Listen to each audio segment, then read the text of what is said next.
रहमान। ये टॉपिक है absolute potential energy APE. ये मैंने अर्थ बनाई है। फ़र्ज़ करो अर्थ का फील्ड यहाँ पर ख़त्म हो जाता है, ये बाउंड्री है, इसके बाहर बाहर अर्थ का कोई ग्रेविटी का इफ़ेक्ट नहीं होता, अंदर अंदर होता है। तो ये ग्रेविटेशनल फील्ड मैंने ड्रा किया है।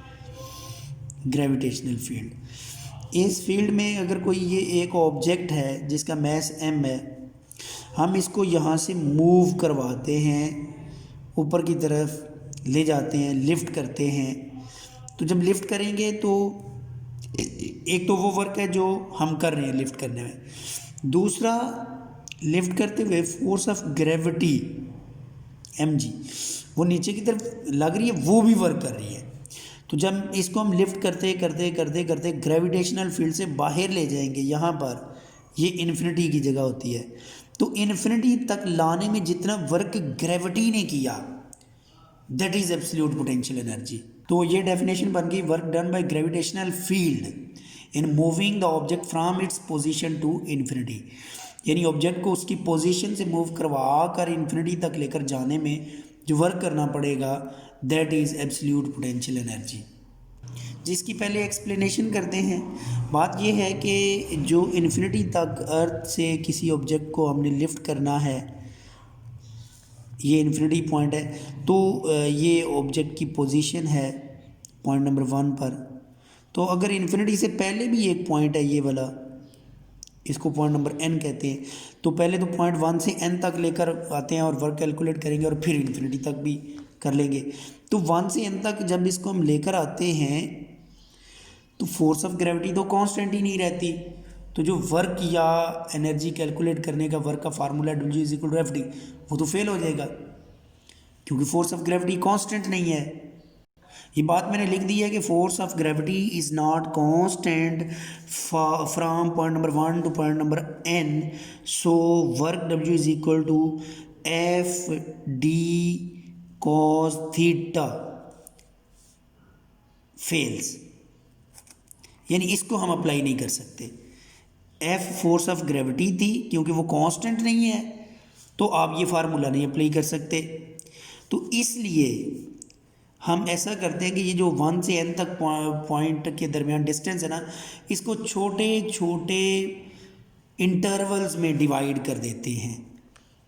So divide path into small steps so that force of gravity is constant in each step।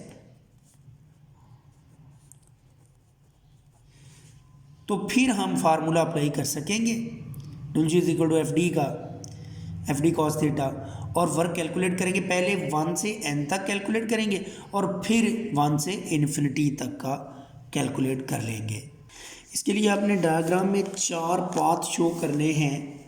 ये सेंटर ऑफ अर्थ से लेकर ये पॉइंट मैंने बना दिए, ये पॉइंट नंबर 2 है, ये पॉइंट नंबर 3 है, एंड सो ऑन। ये n-1 पॉइंट है और लास्ट पर n है। n से पहले वाला जो पॉइंट है वो n-1 है, बीच में मैंने डॉट लगा दिए, बेशुमार और भी हैं, ठीक है। तो सेंटर ऑफ अर्थ से पॉइंट नंबर 1 तक का डिस्टेंस, इसका नाम r1 रख देते हैं। सेंटर ऑफ अर्थ से पॉइंट नंबर 2 तक का डिस्टेंस, इसका नाम r2 रख देते हैं। और पॉइंट नंबर 1 और 2 का दरमियानी डिस्टेंस जो है ये डेल्टा r कह देते हैं। और 1 और 2 का जो मिड पॉइंट है ये वाला, वहाँ से लेकर सेंटर ऑफ अर्थ तक का डिस्टेंस ये r, इसको ये 4 सिंबल आपने यहाँ पर लिख देना है कि r कहाँ से कहाँ तक है, डेल्टा r कहाँ से कहाँ तक का डिस्टेंस है, r1 और r2। ये इसकी डेरिवेशन यहाँ से स्टार्ट हो जाएगी, ठीक है। इस टॉपिक में जो आपने डेरिवेशन करनी है उसमें आपने सबसे पहले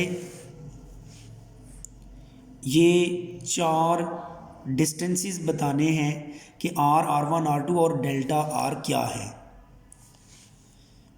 ये जो कि यहाँ पर आपने इनके नाम लिखने हैं। उसके बाद पहले स्टेप का वर्क लिखते हैं। Work from point number 1 to point number 2 will be equal to force of gravity multiplied by displacement multiplied by cos theta। यहाँ पर थीटा 180 है क्योंकि ऑब्जेक्ट ने जाना ऊपर है, फोर्स ऑफ ग्रेविटी नीचे। ये जो डिस्प्लेसमेंट है ना, ये जिस तरफ बॉडी जाएगा वो वाली डायरेक्शन है, और फोर्स ऑफ ग्रेविटी तो नीचे है। तो इन दोनों में एफ जी और डी में एंगल 180 है। तो work from point number 1 to point number 2 will be equal to force of gravity multiplied by displacement multiplied by cos 180 degree. Cos 180 -1 होता है, तो ये फोर्स ऑफ ग्रेविटी डिस्प्लेसमेंट -1। और जो डिस्प्लेसमेंट है ना पॉइंट नंबर 1 से पॉइंट नंबर 2 तक का, उसका सिंबल ये मैंने लिखा हुआ है पिछले टॉपिक में। देखो जब आप पॉइंट नंबर 1 से पॉइंट नंबर 2 की तरफ जाएंगे तो इन दोनों के दरमियान डिस्प्लेसमेंट डेल्टा एक्स है, तो इसकी जगह डेल्टा एक्स लिख लेंगे। तो ये आंसर बन जाएगा एफ जी माइनस शुरू में आ गया डेल्टा आर, डेल्टा एक्स नहीं डेल्टा आर। तो ये पॉइंट नंबर 1 से पॉइंट नंबर 2 तक का वर्क है, इसको इक्वेशन नंबर 1 कह लेते हैं। अब इसमें आपने दो वैल्यूज़ पुट करनी है। डेल्टा आर डायग्राम से क्लियर है, डेल्टा आर होगा R2 माइनस R1। वो आप देख सकते हैं, ये जो डायग्राम मैंने बनाई थी इसमें R2 में से R1 को माइनस करेंगे तो ये बकिया डिस्टेंस डेल्टा आर बन जाएगा। और जो R है ये भी बता दूँ, R क्योंकि 1 और 2 पॉइंट का मिड है, तो मिड की जो डेफिनेशन होती है ना वो एवरेज होती है। तो ये R1 और R2 की एवरेज है बेसिकली। ये जो R है ना, ये R1 और R2 का की एवरेज है। दोनों को ऐड करके 2 पर डिवाइड कर दो तो ये सेंट्रल पॉइंट 1 और 2 का आ जाएगा R। जो होती है ना एवरेज, वो मिड पॉइंट को शो करती है। तो ये मिड पॉइंट है ना 1 और 2का, तो ये 1 और 2 के डिस्टेंस की एवरेज हो जाएगी R1 प्लस R2 ओवर 2। तो यहाँ से फर्दर हमने प्रोसीड करना है। एक तो डेल्टा आर की ये वाली वैल्यू पुट करनी है इसमें, चलो ये अभी मैं पुट कर देता हूँ। और वर्क फ्रॉम, चलो एंड पर कर लेते हैं, इसको मैं क्वेश्चन नंबर 2 कह देता हूँ, ठीक है, पुट नहीं करता। अब फोर्स ऑफ ग्रेविटी का फार्मूला लिखने लगा हूँ इसमें पुट करने के लिए। We know force of gravity होती है F G will be equal to GM1 M2 over R square. इसमें M मैस ऑफ अर्थ है, कैपिटल M, और स्मॉल m ऑब्जेक्ट का मैस है। इसको इक्वेशन 3 कहता हूँ क्योंकि अभी इसमें R स्क्वेयर को भी हमने पुट करना है और फिर इक्वेशन नंबर 1 में पुट करेंगे। तो भाई R स्क्वेयर इस तरह कैलकुलेट करेंगे, अगेन वही बात जो डायग्राम में मैंने लिखी है, R will be equal to R1 plus R2 over 2। इसमें फिर वो जो इक्वेशन नंबर 2 है उसमें से अगर मैं R2 को सेपरेट करता हूँ तो ये R2 will be equal to R1 plus delta R आ जाएगा। इसको अगेन इस ऊपर वाली इक्वेशन में पुट कर दें, पुट इन, इसको चलो 4 कह लेता हूँ, तो आंसर आ जाएगा R is equal to R1 plus delta R over 2। तो ये 2R1 हो गया प्लस डेल्टा आर ओवर 2, क्योंकि R1 प्लस R1 2R1 हो जाएगा। दोनों को 2 पर अलग डिवाइड कर दें, 2R1/2 plus delta R over 2 is equal to R। तो ये 2 कैंसिल हो गया और दोनों का स्क्वायर कर लें, ये R स्क्वायर हो गया, ये R1 plus delta R over 2 का स्क्वायर। A प्लस बी का स्क्वायर जिस तरह ओपन करते हैं उसी तरह इसको ओपन करेंगे, तो ये पहली टर्म का स्क्वायर प्लस दूसरी टर्म का square plus 2 into first term into second term delta R/2, ये 2 इस 2 से कैंसिल हो गया। अब ये जो दरमियान वाली टर्म है ना ये ज़ीरो हो जाएगी। क्यों? क्योंकि डेल्टा आर पहले ही बहुत स्मॉल है और ऊपर से आपने इसको 2 पर डिवाइड भी किया हुआ है, तो ये स्मॉलर होने की वजह से निगलेक्ट कर देंगे इसको। तो बाकी आंसर आएगा R square is equal to R1 square plus R1 into delta R. Delta R की फिर इक्वेशन नंबर 2 में वैल्यू लिखी हुई है, उसको हम यहाँ पर यूज़ करेंगे। तो R square is equal to R1 square plus R1 into R2 minus R1, equation number 2 में लिखा हुआ है। तो ये मल्टीप्लाई करेंगे तो R1 square plus R1 R2 minus R1 square, ये प्लस और माइनस कैंसिल हो जाएंगे और बाकी आंसर बचेगा R square will be equal to R1 R2। ये वाली वैल्यू आपने इक्वेशन नंबर 4 में इक्वेशन नंबर 3 में पुट कर देनी है। ये थी 3 G/m/r² की जगह ये आ जाएगा। तो आंसर आ गया force of gravity will be equal to G/m/r1 R2। ये अगेन आप वैल्यू पुट कर देंगे अब इक्वेशन नंबर 1 में, Fg की जगह पुट इन 1। तो 1 का आंसर आ जाएगा work from point number 1 to point number 2 will be equal to -G/m/r1 R2 multiplied by delta R. Delta R की वैल्यू इक्वेशन नंबर 2 में लिखी हुई है, ये वाली, ये पुट कर देंगे यूजिंग इक्वेशन नंबर 2। तो आंसर आ गया work from point number 1 to point number 2 will be equal to -G/m/r1 R2 into R2 -R1। अब ये जो डिनोमिनेटर है इसको ब्रैकेट के अंदर शिफ्ट कर दें, -G/m into R2 -R1 over R1 R2। ये R1 R2 दोनों के नीचे सेपरेट लिख देंगे, ये मैंने लिख दिया है। यहाँ से R2 कट जाएगा और यहाँ से R1 कट जाएगा, और -G/m into 1 over R1 -1 over R2। ये फाइनल आंसर आएगा पहले स्टेप का।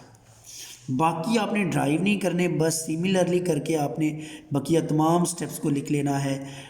2 से 3 तक का वर्क हो जाएगा, -G/m into 1 over R2 -1 over R3। बस ये चेंज आएगी, ब्रैकेट में 1 की जगह 2, 2 की जगह 3 आ जाएगा। इसी तरह बकिया सारे स्टेप्स का कैलकुलेट करके n-1 से n तक का आखिरी जो स्टेप है, n-1 सेकेंड लास्ट है और ये n लास्ट पॉइंट है, तो ये आंसर आ जाएगा उसी तरह -G/m 1 over Rn-1 -1 over Rn। इन सब को ऐड कर दो तो टोटल वर्क आ जाएगा। WT will be equal to W1 to 2 plus W2 to 3 plus so on. और इसमें आप देख सकते हो तमाम वर्क्स में ये तो कांस्टेंट है ना, -G/m। बस जो ब्रैकेट में चीज़ें थी वो ऐड होती जाएंगी। पहली ब्रैकेट ये थी, ये था 1 over R1 -1 over R2 plus दूसरी ब्रैकेट ये है 1 over R2 -1 over R3 plus इसी तरह चलता रहेगा और आखिरी स्टेप आ जाएगा 1 ओवर Rn-1 -1 ओवर Rn। ये सबको मैंने ऐड कर दिया। अब ये नेगेटिव पहली नहीं, ये second term 1 over R2 negative है, अगले स्टेप में ये पॉजिटिव है। इसी तरह ये -1 ओवर R3 है, अगले स्टेप में इसने पॉजिटिव हो जाना, कैंसिल हो जाएगी। और ये जो 1 ओवर Rn-1 है सेकेंड लास्ट, ये इससे पिछले स्टेप से कैंसिल हो जाएगी, क्योंकि हर दफ़ा एक टर्म नेगेटिव है एक पॉजिटिव, सिर्फ पहली और आखिरी बच जाएगी। तो आंसर बचेगा -G/m into 1 over R1 -1 over Rn। ये आंसर बचा है टोटल वर्क का। अब अगर पॉइंट n इन्फिनिटी तक चला जाए तो ये एब्सोल्यूट पोटेंशियल एनर्जी बन जाएगी। If n is at infinity तो WT की जगह हम लिख देंगे APE absolute potential energy -G/m into 1 over R1 -1 over infinity. Rn की जगह भी इन्फिनिटी आएगा और 1 ओवर इन्फिनिटी 0 होता है, तो बाकी ये आंसर बन जाएगा -G/m ओवर R1। ये आंसर बनेगा। इसको इन जनरल फॉर्म हम लिखना चाहें तो R1 की बजाय सिर्फ R ही सिंबल यूज़ कर सकते हैं जनरल फार्मूले में, -G/m ओवर R। अगर हम सरफेस ऑफ अर्थ से स्टार्ट होते हैं तो आप देख सकते हैं डायग्राम में R1 क्या था बोला, जिसको हमने R कह दिया। तो R1 ये था जहाँ से स्टार्ट हुए थे पॉइंट नंबर 1 का सेंटर ऑफ अर्थ से डिस्टेंस। अगर हम स्टार्ट होते यहाँ से अर्थ की सरफेस से तो फिर R1 ये वाला होना था जो कि capital R radius of earth है। तो आप अगर सरफेस ऑफ अर्थ से स्टार्ट लेंगे तो स्मॉल r की बजाय कैपिटल R हो जाएगा। If start from earth surface, तो उस वक्त फार्मूला बन जाना है absolute potential energy will be equal to -G/m/m/R। ये जो नेगेटिव है ना, इसका मतलब ये भी है ग्रेविटेशनल फील्ड एक अट्रैक्टिव फील्ड है। और दूसरा, इस नेगेटिव से ये भी पता चलता है जैसे जैसे ऑब्जेक्ट ऊपर जाता है ना, तो absolute potential energy less negative होती जाती है। मैं इसको इस तरह कहूँगा, ये देखो अर्थ है फ़र्ज़ करो, तो जब आप यहाँ पर है ना, उस वक्त आंसर है एब्सोल्यूट, ये इन्फिनिटी पॉइंट है यहाँ पर, तो -G/m/m/R आंसर है। फ़र्ज़ करो ये -100 आ जाता है। जस्ट एक एग्जांपल दे रहा हूँ। थोड़ा सा ऊपर जाएंगे यहाँ पर, तो ज़ाहिर है ये R जो है ना, जब आप इधर आ जाते हैं तो R इतना हो जाता है, ये R, तो R बढ़ गया ना, तो ये आंसर जो है ये -50 हो सकता है आ जाए। इसी तरह यहाँ पर पहुँचेंगे तो ये -20, यहाँ पर -10, और यहाँ पर आकर 0 हो जाएगा। तो जैसे जैसे आप ऊपर जाते हैं ना, ये आंसर लेस नेगेटिव हो रहा है। लेस नेगेटिव को लार्जर नंबर कहते हैं। तो एब्सोल्यूट पोटेंशियल एनर्जी की ज़्यादा से ज़्यादा वैल्यू 0 है और वो इन्फिनिटी पर है। कम से कम वैल्यू उसकी ये है -G/m/r। तो जैसे जैसे ऊपर जाते हैं ना, एब्सोल्यूट पोटेंशियल एनर्जी बढ़ती है, 0 होती है। As we move up, absolute potential energy increases, that is less negative होना शुरू हो जाती है। ओके जी, अल्लाह हाफिज़।